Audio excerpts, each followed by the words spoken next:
kiekvienas pasako savo finalo top 3. Karoli, prašau. Italija, Izraelis, Vokietija.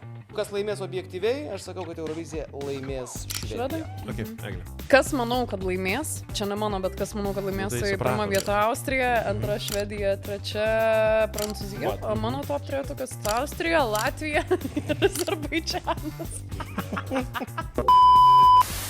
Mano top 3. Švedija, Austrija, Prancūzija. Ačiū labai. Fantastika. Gerai. Dabar jau palinkėjimas Lietuvai, Eglė. Tai gal Latviams linkėk?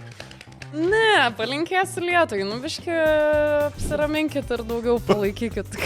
Eglės Jurgitytės palinkėjimas Lietuvai, apsiraminkit biški.